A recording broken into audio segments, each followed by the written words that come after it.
Sim, boa tarde a todos.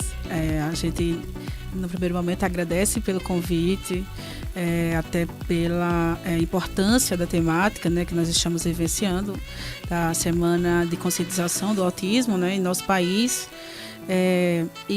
O convite é muito pertinente, porque a gente precisa estar...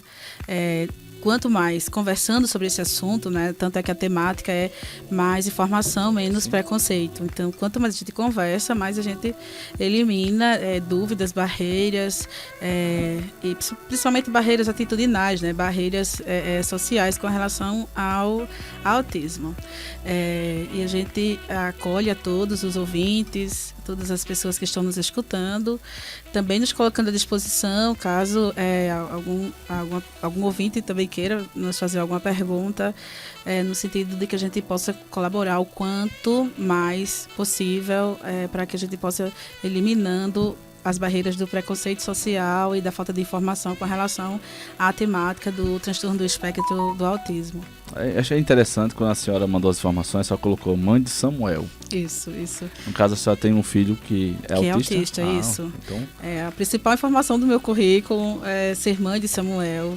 Samuel tem 4 anos e meio. Ele é autista, com comorbidade no TDAH, que é o transtorno do déficit de atenção, com hiperatividade, no caso dele, ele é impulsivo.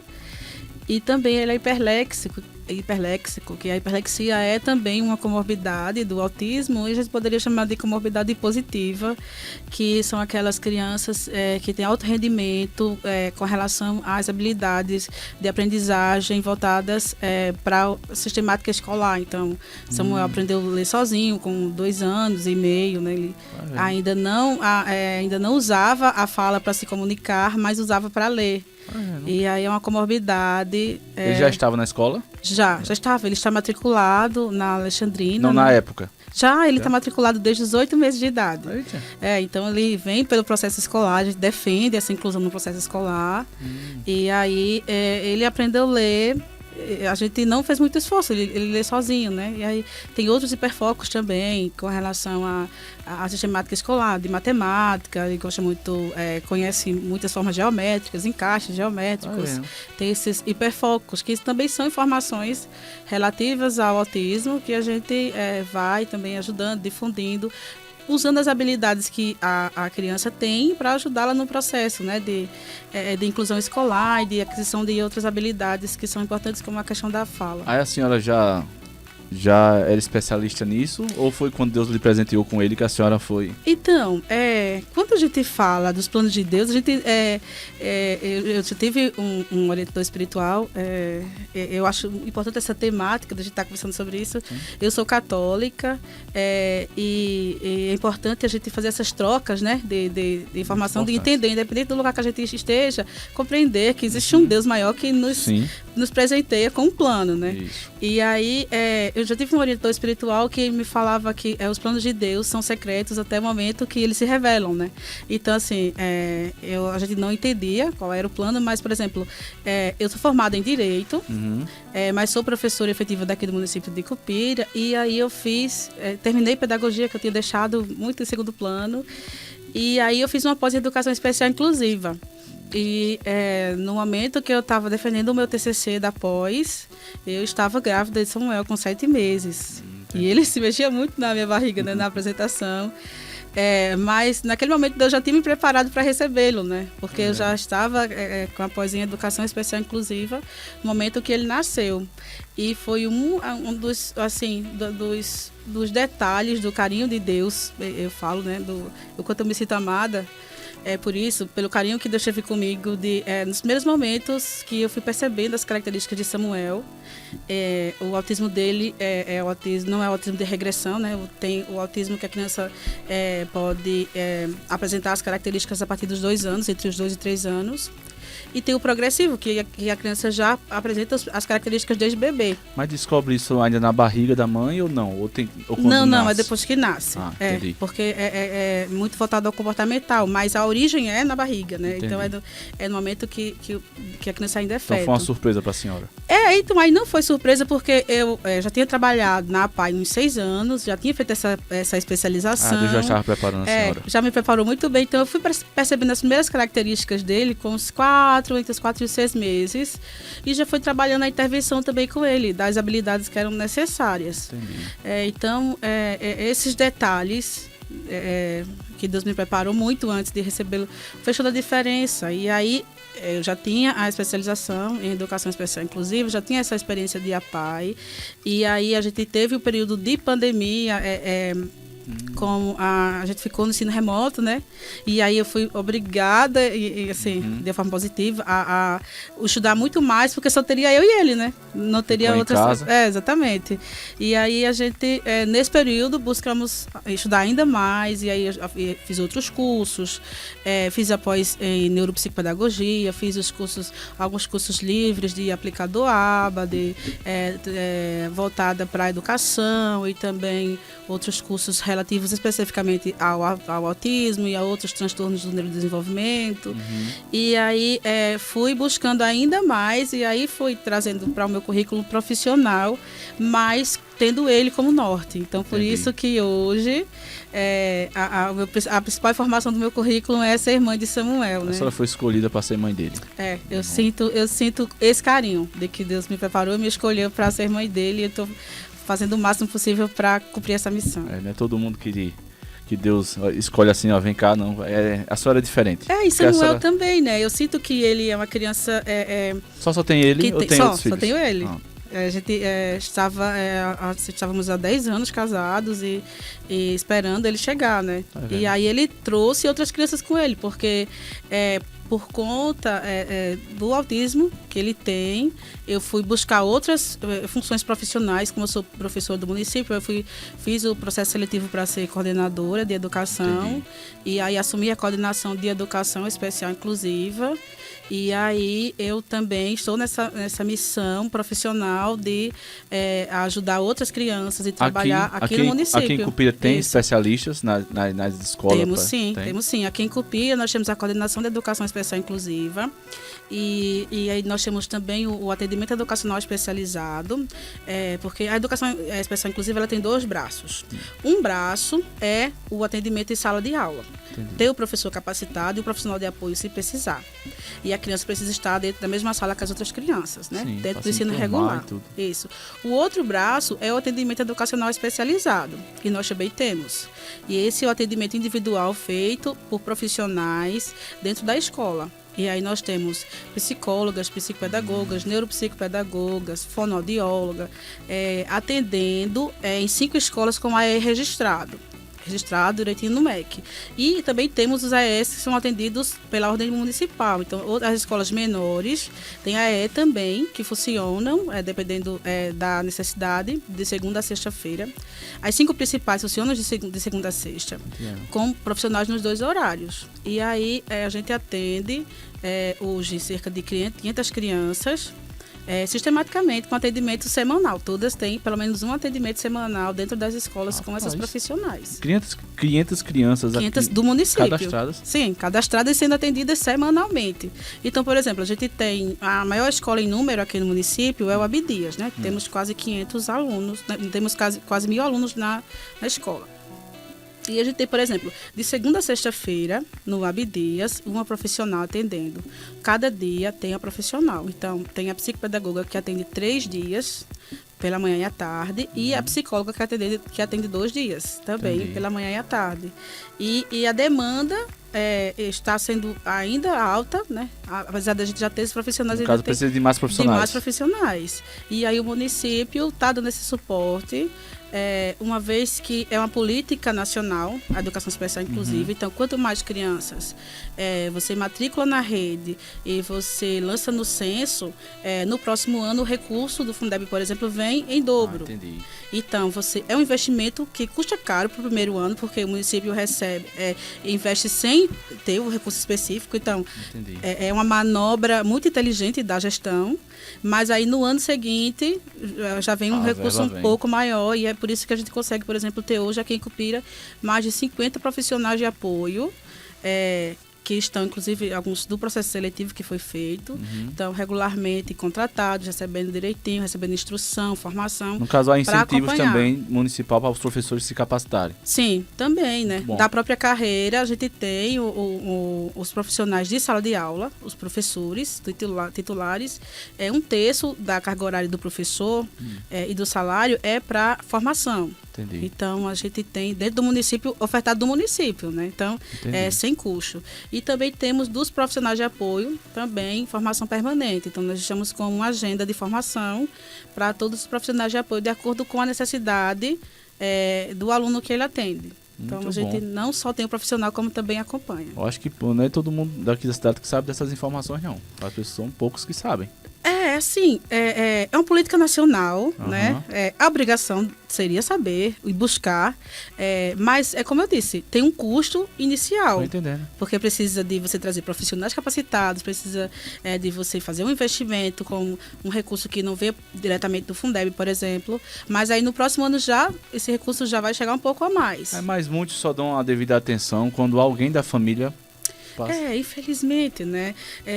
E é por isso que eu exalto e defendo muito a bandeira da gestão municipal, nossa, aqui de Cupira, porque tanto o gestor, né, o prefeito, Zé Maria, como a secretária também, a professora Josefa Santos, eles têm esse olhar para defender aquilo que está na política nacional e buscar oferecer e ofertar ao aluno aquilo que é direito dele, né? Porque é um direito constitucional, né? Educação, direito de todos. Justamente. Nesse todo, a gente não pode excluir a pessoa com deficiência. Muito bem. João Paulo.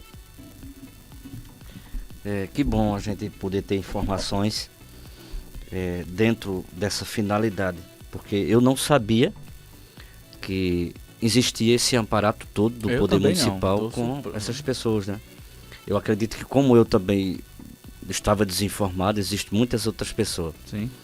Eu quero dizer que a senhora é bem-vinda, viu, à nossa programação. Muito obrigada. E eu lhe conheço do bom de tempo atrás. Todo mundo, o senhor conhece todo mundo que chega aqui, eu não sei quem é. E a senhora acho que dava aula lá no terciano. Sim, sim. Eu fui substituindo outro professor e a senhora conseguiu ainda me dar aula. Foi. Então, por isso que eu lhe conheço. Eu seu não me esposo, lembrava. família. Mas no caso, sim. no caso era o EJA. Era, eu só acho tem que deixar certo aqui. As pessoas chegam aqui, só falam que era professora do senhor. Aí tem que dizer que é EJA. Era EJA, tá? era EJA. Eu era pequenininho e tal, pra não queimar o pessoal, viu? Eu sei que é brincadeira da sua parte. Sim. Então, assim, a gente percebe que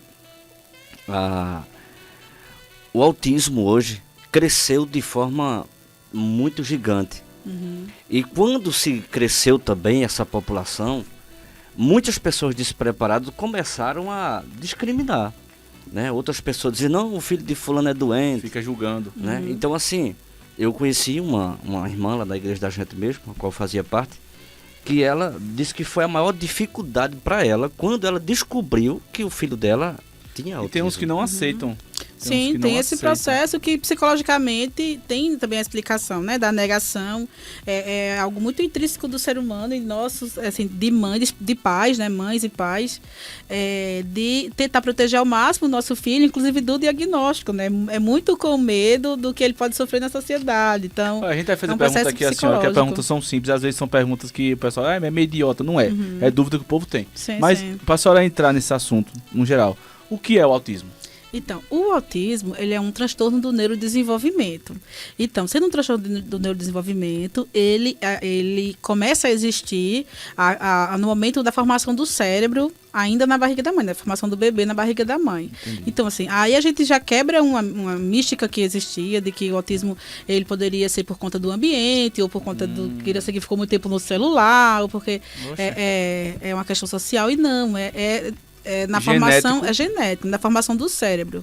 Então ele pode ser genético de um dos pais, trazer a herança no cruzamento dos genes, ou pode ser da formação do cérebro mesmo, sem ter a herança genética dos pais. Então, a gente já inicia daí dizendo, mamãe, papai, vocês não são culpados pelo autismo do bebê, do filho, né? Não foi, se culpam, né? Exatamente. Não foi porque você não deu atenção, porque existia uma ideia anterior de que era porque as famílias não davam atenção às crianças, era porque ficava muito no celular, e não está além da vontade nossa, da formação do bebê. E aí, esse transtorno, ele tem principalmente 3 características, né, que são déficits. Que são déficits principalmente de comunicação social. São pessoas que têm a dificuldade de se comunicar no geral com as pessoas. E essa comunicação, tem a comunicação verbal e a não verbal. Então, elas podem ter dificuldade na fala, mas aí também se comunicar não verbalmente, dizer o que está querendo, né? Pedir, dar tchauzinho, né? A gente que teve bebê, a gente sabe que com 9, 10 meses ele está dando tchau, né? Ele está pedindo alguma coisa com a mão, É verdade, né? a minha fazia isso. Ele está falando sim ou não, o não, principalmente, né? Não. E aí a criança autista, ela pode ter esse déficit desde dessa idade. Você vai perceber que ela não está usando o corpo para se comunicar. Não existe um padrão, né? Assim, é aleatório. Isso, tem essas principais características e ela pode ter algumas delas, né? Entendi. Não necessariamente todas. Entendi. O segundo é na interação social. O déficit na interação são pessoas que têm dificuldade em interagir com o outro. E a principal característica dessa dificuldade é o olhar no olho. Então, você tem uma criança que com 1 ano, ou na regressão, né? Com 2 anos e meio, 3 anos, ela não olha nos olhos. Um adulto também, o diagnóstico de adultos ainda está se fechando também, né?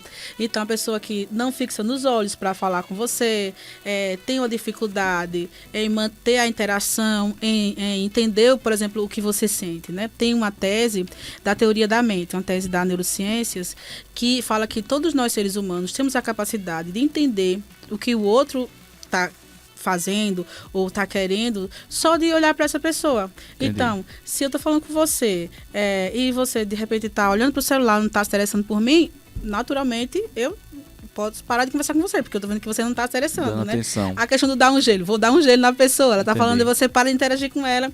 E aí a pessoa autista, ela pode ter essa dificuldade na interação, mas também se interessar pelo outro, em brincar, em fazer amizade, em se recolher socialmente. Então pode ser uma criança que na festinha de criança não queira brincar com os outros, que na escola prefira ficar no cantinho mais reservado. Então essa é uma das dificuldades. E a outra dificuldade, a outra característica é a característica comportamental. E aí vai muito para comportamento repetitivo, de ficar fazendo sempre a mesma coisa, ou de se interessar muito em fazer sempre o mesmo trajeto, a dificuldade de sair de uma rotina e se estabelecer em outra rotina. Também temos a dificuldade com relação a estereotipias. Então, de usar... tem uma estereotipia muito comum que é a do pêndulo. Então, de ficar usando o pêndulo, ficar se balançando. A dos flaps também, que é balançar as mãos quando está ansioso, ou quando está querendo falar alguma coisa, ou quando está triste. Então tem muitas estereotipias. Ficar andando em círculos, piscar muito os olhos, também é uma estereotipia. Então são formas que o organismo encontra de fazer um contrabalanço com relação ao que aquela pessoa está sentindo. As pessoas típicas que não têm autismo, elas conseguem se autorregular quando, por exemplo, estão ansiosas. Ou chora, ou grita, ou vai embora, ou fala alguma coisa. E a pessoa autista, ela tem essa dificuldade em se expressar. Então, quando ela não sabe dizer que está com fome, que quer ir embora, que aquilo não está confortável, e ela não consegue se expressar, o organismo usa a estereotipia, às vezes, para regular. Entendi. Tem umas estereotipias que são ruins, que são as de autoagressão. Porque, às vezes, numa angústia, eles se automutilam, se beliscam, batem a cabeça em algum objeto, se mordem. Isso precisa ser regulado. Às vezes, frequente? Tem uma certa frequência e é muito com relação ao nível do autismo ou ao nível do estresse da pessoa. Assim, no caso, tem níveis. Tem níveis. Isso é de acordo com a idade, ficando mais velho ou tem nada a ver? É de acordo com a necessidade do suporte. Entendi. Então, uma pessoa, eu vou chamar de Samuel como estudo de casos, né? Porque algumas pessoas conhecem ele, então dá para fazer um parâmetro. Samuel, ele é nível de suporte 1. mas a gente ainda ficou em dúvida se era 1 ou 2, porque é de acordo com o que ele precisa de suporte do outro. Entendi. Então, ele não se comunicava. Não falava, não usava a fala para se comunicar. Ele está adquirindo agora essa habilidade, então ele já é declaradamente nível de suporte 1 porque ele se comunica. Mas aí a pessoa que não consegue se comunicar dentro do autismo de nenhuma forma, ela é nível de suporte 2.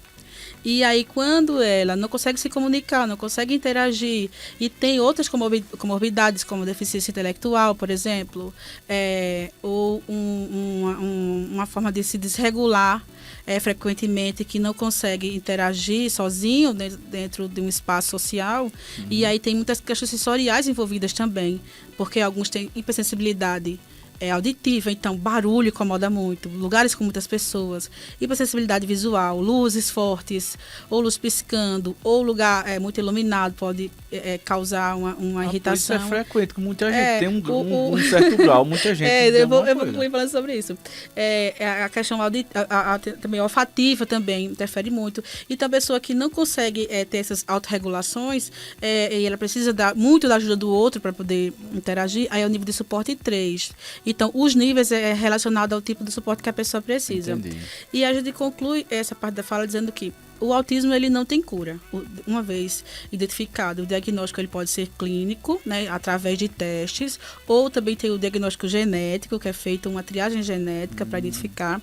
A pessoa ela nunca deixa de ser autista, porque o gene dela não vai mudar, né? Não existe cura ao gene, então, né? Então, no caso, chega ao ponto de usar remédios?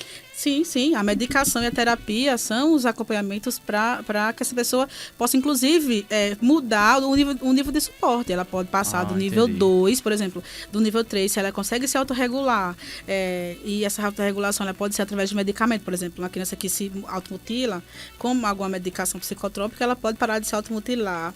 E aí, com a terapia, fono, psicólogo, TO, psicopedagogo, ela pode, por exemplo, aprender a falar, a interagir e sair do nível 3 para o nível 2, para o nível 1, ou até deixar até de pertencer ao nível 1 e ela não ter sintoma social, não ter característica social, mas ser uma pessoa que vai precisar se autorregular para o resto da vida. E eles aprendem, sabe? Tem autistas aí no mundo todo, trabalhando, mas tendo no caso vida social. É bom quando assim, quando pega já de pequeno, né? Uma pessoa já adulta é mais dificultoso, né? Isso. Aí no caso, o especialista que a pessoa vai para poder detectar o diagnóstico. Qual o nome do especialista? Olha, principalmente o neuropediatra, mas também pode ser um neuropsiquiatra, um psiquiatra infantil. E aí, geralmente, ele abre a investigação, né? Ele não dá o diagnóstico. Então, você faz a consulta, ele abre a investigação. Vai juntando as provas. Isso. Dependendo do nível de suporte, às vezes com 3 consultas, ele pode fechar um diagnóstico.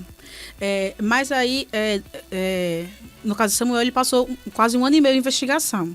Por quê? Porque ele fez 1 ano e meio de terapia.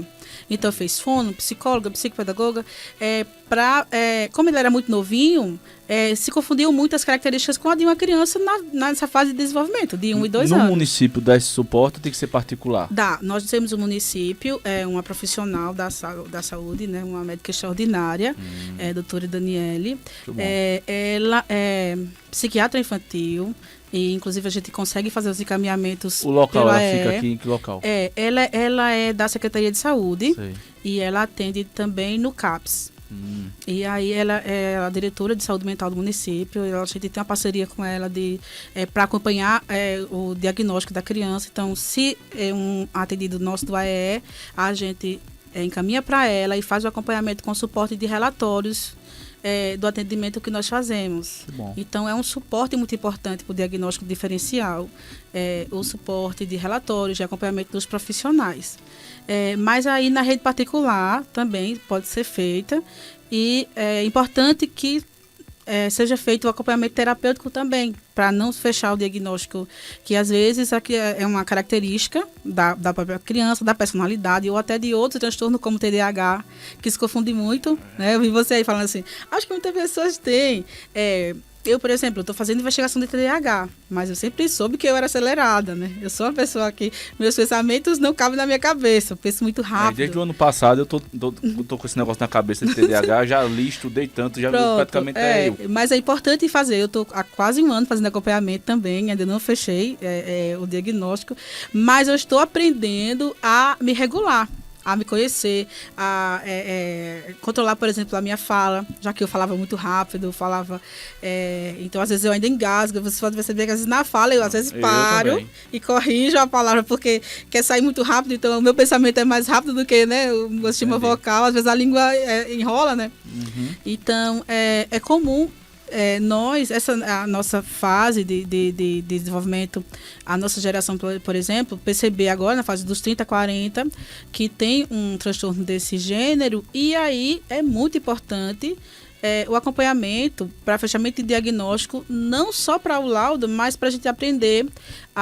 dentro da terapia, se autorregular, né? Então, e algumas pessoas, alguns adultos, inclusive, estão também em acompanhamento de diagnóstico de autismo, porque é muito comum também, antes não tinha tanto diagnóstico, porque também não tinha muita pesquisa, né?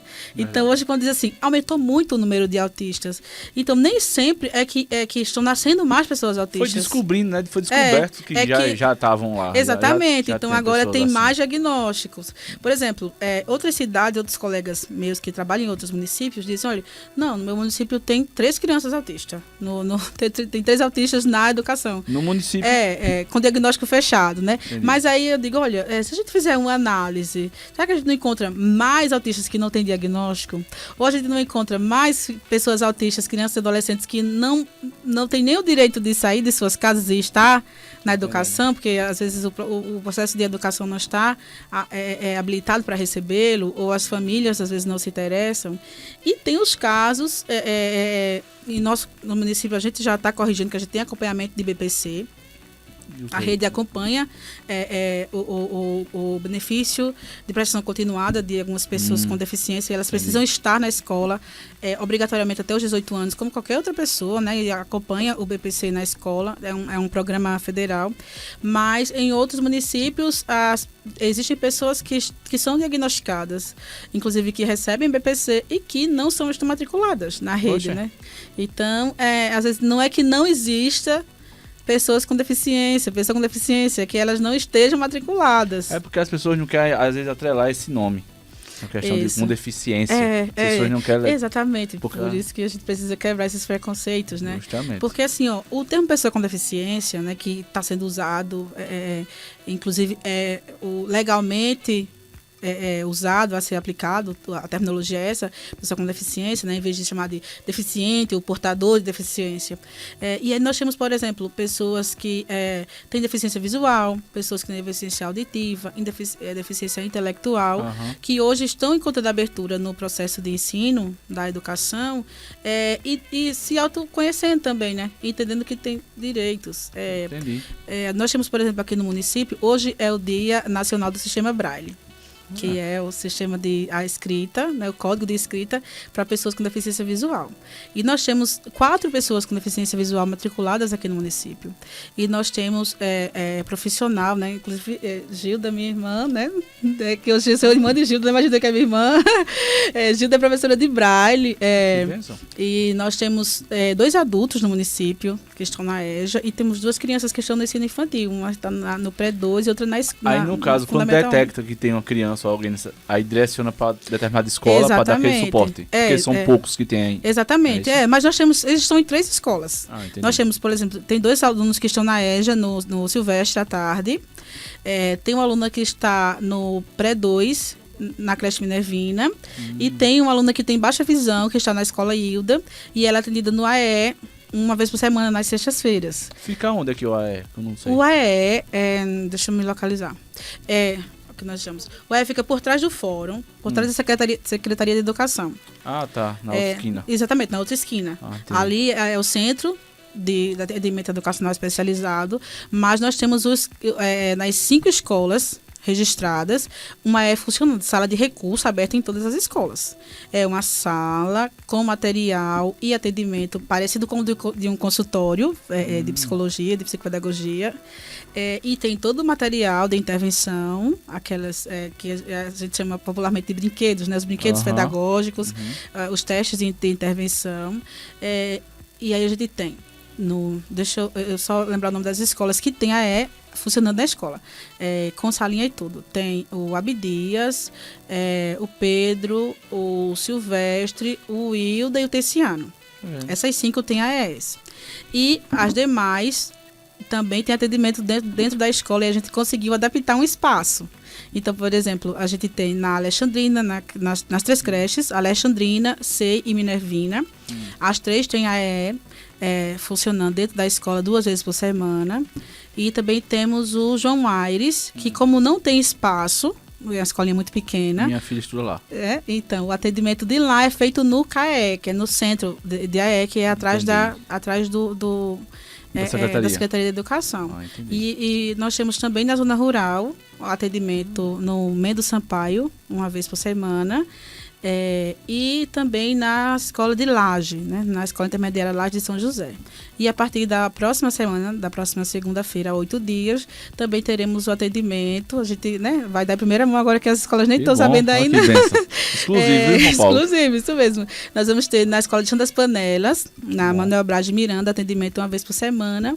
E na José Marinho, que é em Biruçu também, uma vez por semana, a partir da próxima semana. Que são as escolas que têm uma demanda muito grande. Aí, outras escolas de zona rural que precisam e não tem atendimento lá diretamente, são atendidos no CAE. Aí eles vêm pra cá. Exatamente. E aí tem agendamento de segunda a sexta. A gente atende todos os dias, os 2 horários, com os profissionais. E geralmente a demanda maior de qual idade que vocês trabalham? Que vem mais? Do Fundamental 1, né? A idade de creche, até os 4 anos. Entendi. E de Fundamental 1, do 1º ao 5º ano, nessa faixa de até 10, 12 anos, que, pegando o gancho numa fala sua, é o momento ideal para a intervenção, porque a gente volta para a neurociência, onde a gente explica sobre a neuroplasticidade, que é o momento que o cérebro está crescendo e se formando. Esse é o melhor momento para acontecer intervenções, porque a gente pode ter aí outras ligações sinápticas acontecendo em lugares que elas poderiam não acontecer, né? Mas como o cérebro está crescendo, a gente está molinho, é capaz de se adaptar, exatamente, melhor trabalhar, seguir outros caminhos dentro das ligações sinápticas, e a criança adquirir uma habilidade através da terapia e também através da medicação. Entendi. Irmão Paulo, eu estou aqui me consultando com ela, mas eu só tá quietinho, mas fica à vontade, viu? Eu estou aproveitando a oportunidade aqui. Tudo bem, meu diretor. Nós sabemos que existe muita gente que está nos escutando nesse momento e que basicamente as perguntas nossas aqui vai ter um grande servimento para quem está nos ouvindo, né? E eu queria perguntar à senhora o seguinte, já que a gente descobriu que o nosso município tem esse aparato todo por essas pessoas eu não sabia não, sinceramente. Necessitam. Eu estou surpreso e feliz em saber. De fato. Eu queria saber o seguinte, se caso o autismo não for tratado, qual a consequência disso no futuro? Dependendo do nível de suporte, a gente pode ter uma pessoa adulta que não desenvolveu habilidades sociais e de comunicação, né? Então, infelizmente, nos tempos anteriores, as gerações anteriores, por exemplo, era muito comum a gente saber que em determinada família tinha uma pessoa com deficiência que ficava trancada num quartinho. Né? A gente não escuta essa, que tem o quartinho da tal pessoa, as pessoas chamavam de um jeito até extremamente preconceituoso e de uma precariedade humana, de chamar assim o doidinho, né? Então, assim, cada família aqui tem uma casa que tem o doidinho de tal fulano, isso, né? Então, infelizmente, esses níveis de reclusão da pessoa com deficiência se dava por ela não adquirir essas habilidades sociais. Então, eu faço sempre essa projeção de que se existe essa intervenção até 10, 12 anos, a pessoa, o resto da vida a pessoa aprende. Então é possível até que essa pessoa que esteja trancada no quartinho ainda possa ter, através de intervenção terapêutica e medicamentosa, recuperada a sua capacidade de interação e comunicação social. Mas é bem mais difícil. Bem mais difícil, é muito trabalhoso, mas é possível. porque a gente tem, por exemplo, minha mãe tem 73 anos, ela está num pré-diagnóstico de Alzheimer, a gente está trabalhando com ela essa intervenção também neuropsicopedagógica, e minha mãe aprendeu a ligar o celular, a mandar mensagem de áudio, a atender a ligação. Então, assim, com 73 anos, num processo inicial de Alzheimer, então toda pessoa pode aprender. É possível, então... Não é todo mundo tem paciência não para ensinar não, viu? São pessoas que são chamadas, eu entendo que é chamado, mas é importante, vocação. É vocação. E assim, é importante que se saiba que é possível recuperar socialmente as pessoas. Então, mas da mesma forma, se não houver intervenção, a gente infelizmente tem alguns pais que, por estarem no processo de negação, negarem também o direito, a gente está falando de direito, da pessoa, da criança, receber o atendimento, a terapia adequada.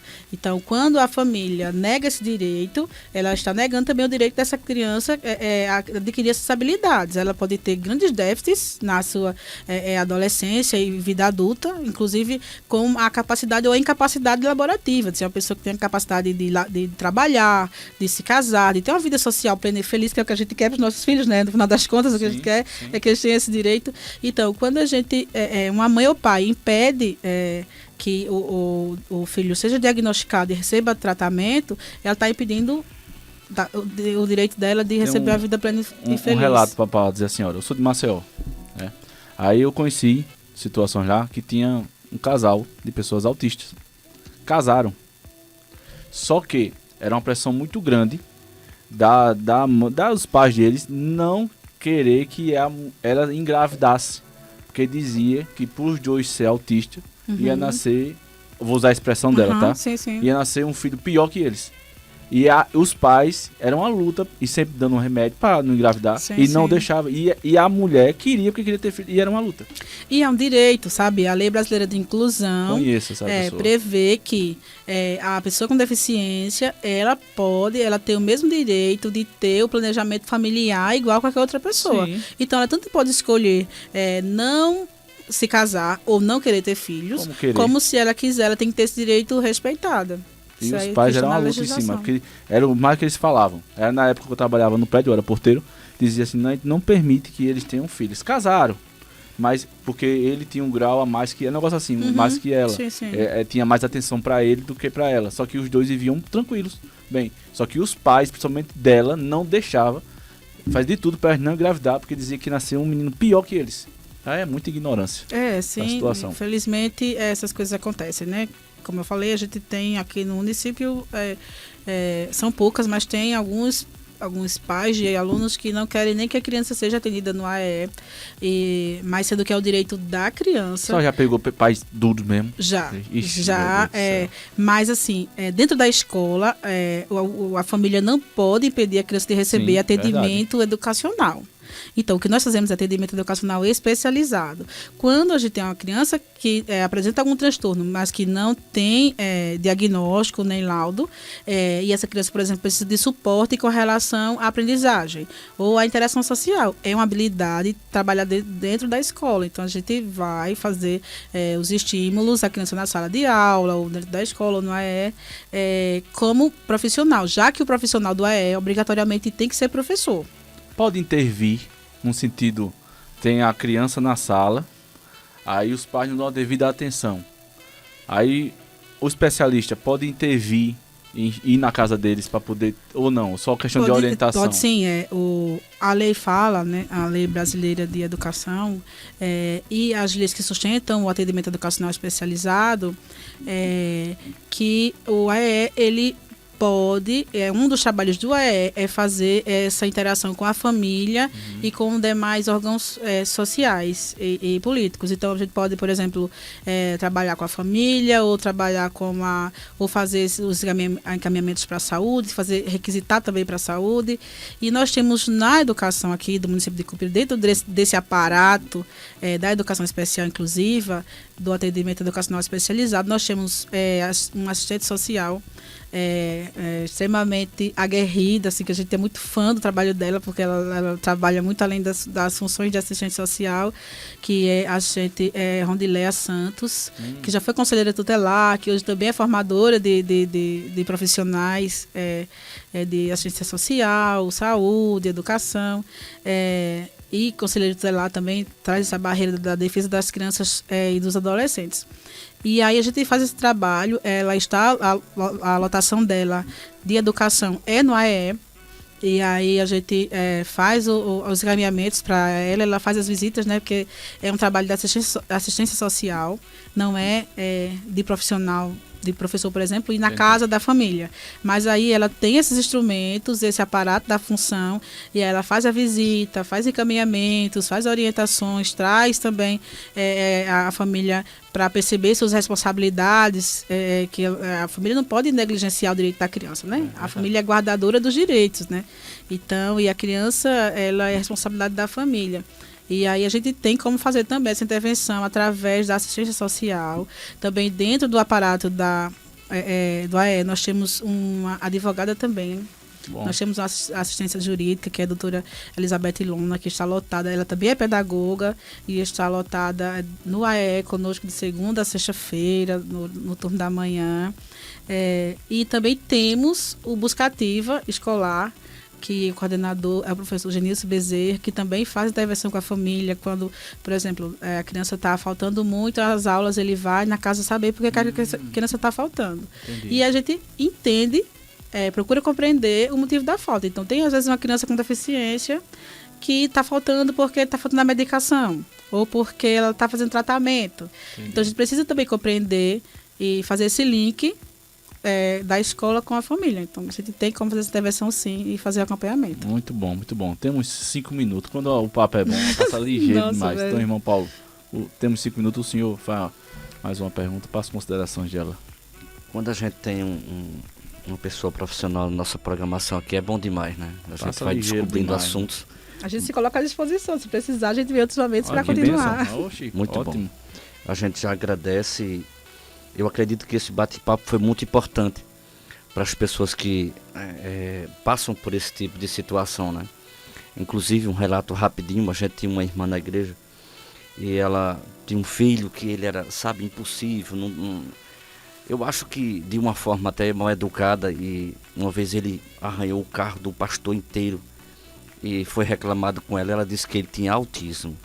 Eu não sei se foi uma autodefesa dela, mas... Consequentemente, depois, com uma série de exames e consultas que ela fez, ela reconheceu que ele realmente tinha essa dificuldade. Então, assim, tem pessoas que têm, às vezes, por uma inaceitação, se recusa até de fazer exames mais profundos para ter uma certeza, né? Mas que todas as pessoas que nós podemos abordar agora à tarde com esse assunto, possam se conscientizar e aí começar os procedimentos só para ajudar essas especialista, pessoas, né? Procure especialista. Então, não tem outro caminho, né, meu diretor? É aquilo que a gente fala aqui sempre num momento de saúde, que vem várias enfermeiras e tudo assim, ó, não se automedica, não vai na farmácia. Fulano de tal usa tal remédio pro filho dela, vou usar pro meu. Não, procure especialista. Vai orientado, porque não faz de qualquer jeito não, porque vai prejudicar a pessoa, a criança, né? Com certeza. A inocente. Então, o papo é muito bom, eu tenho que dar tchau, tá vendo o negócio desse. Então, suas considerações, Ilma. Eu quero encerrar nossa fala sobre a temática do Mais Informação, Menos Preconceito, pegando o gancho nessa fala da relação social da igreja, por exemplo. As pessoas com deficiência, as pessoas autistas, elas têm o direito de estar em todos os lugares, principalmente para que elas possam aprender dentro, inclusive, de uma rotina. São pessoas que, para a segurança, o cérebro, ele da pessoa com deficiência, dentro do autismo, ele gosta de se sentir seguro. O autista, ele tendo previsão, ele está seguro, tendo previsão do que vai acontecer. Então, nós temos nas igrejas, e eu vou falar todas as igrejas, a doutrina como principal elemento do culto, né? Sim, o ensino. Todo culto tem uma doutrina. Tem um jeito de chegar, um jeito de fazer a entrada, um jeito de fazer a palavra, um jeito de fazer os cantos, um jeito de louvar. Então, isso é uma rotina. É uma rotina de culto. E para a pessoa dentro do espectro, a partir de criança, ela precisa se adaptar a essa rotina do culto. Antes dela, dependendo do processo que ela esteja, ela pode ter uma dificuldade. Até porque, por exemplo, alguns têm irritação com barulho. Então, elas podem, por exemplo, usar fones, outros com relação ao espaço. E aí, eu peço que tenham paciência para incluir, né? Porque somos todos, antes de qualquer característica social humana, somos todos filhos de Deus. Sim. E aí, eu penso que quando a gente acolhe esses pequenos, né, suas dificuldades, quando às vezes eles gritam ou choram ou correm, e às vezes as pessoas têm que parar o que estão fazendo. E dentro daquele espaço de culto, dar 1 minuto, né? Para aquela criança, ou ajudar ela a se autorregular saindo, ou fazendo alguma mudança importante, né? Porque para elas que nós estamos aqui, né? Quando Jesus nos diz que a gente deve abrir espaço para os pequeninos, né? Então, deixe vir a mim os pequeninos, né? Porque deles é o reino dos céus. Então, se nós somos adultos e estamos ali, e a gente não conseguir direcionar 1 minuto do nosso culto para acolher uma criança, o que pensaria Jesus de nós, né? Eu fui catequista há muitos anos, eu sempre dizia para os meus alunos da catequese, meus catequizandos isso. Na dúvida sobre o que fazer, pense, o que Jesus faria se estivesse no meu lugar?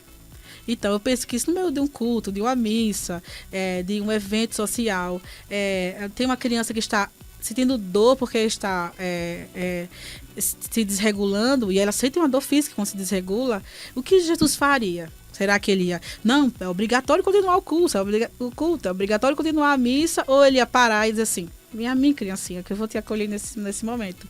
Então, é importante socialmente a gente ter esse olhar para acolher, para ajudá-las, porque uma vez que elas entram na rotina, e eu falo isso por mim também, porque é muito difícil com Samuel, e, por exemplo, a missa todos os domingos. A gente não está indo todo domingo, porque a gente também sente essa questão do eu vou sempre incomodar, né? E não estou dizendo que é a igreja que não acolhe, não. É porque a gente às vezes se cansa, né? De estar... E os olhares das pessoas, você olha muito assim, com o olho torto exatamente. E tal. Então, mas eu não deixo de levar Samuel, sabe? A nenhum lugar, a feira, a mercados. Ele precisa se adaptar a estar nesses lugares, porque em um momento ele vai ter que ser independente, né? E a independência é treino, né? A gente treina os jovens e adolescentes. Então, tenha mais um pouco de paciência, um olhar, às vezes para a mãe. Muitas mães são mães solos.